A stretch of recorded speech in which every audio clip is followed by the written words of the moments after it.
Okay, listeners, there's three of you talking about the greatest of all time, and I know we were talking about Volkanovski and all that.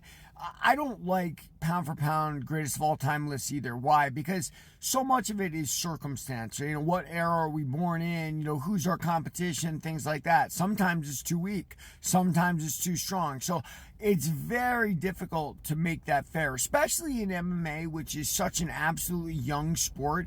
How do you compare the Jose Aldo to the Alexander Volkanovski era? You can't, right? Obviously, the fighting's a lot better in the Volkanovski era, but was it any less incredible what Jose Aldo did in his era? I don't think so, right? So when you make those lists, you got to be fair about it. As an example, can I be honest with you guys? I think Mike Tyson would have blasted through Muhammad Ali.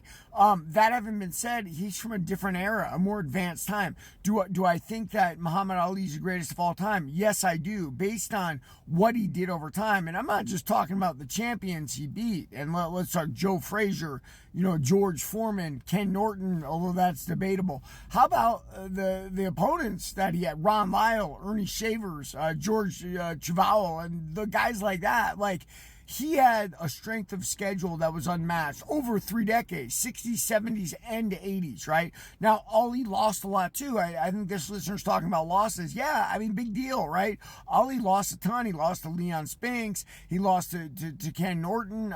He lost to Trevor Berbick. I mean, he lost to a lot of people, right? Larry Holmes.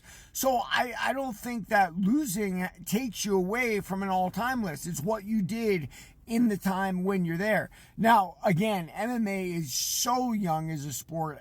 I don't know how you make it fair by judging that. There's also so many disparate styles in MMA. It makes it even more difficult, right? Like, there's guys with a really basic stand-up, but their ground game is so good. Their ground and pound maybe, and their body strength, their submission wrestling type of strength they have, that they're really, great at that, but they might not really be that good at stand-up, and they find a way to get it to the ground or get it in their area.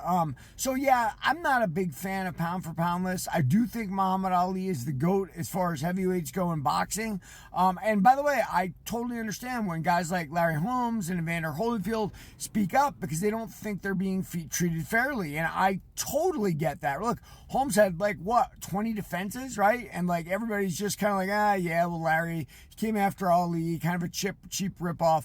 Evander Holyfield, I mean, how many people say Evander Holyfield was the best guy they ever fought?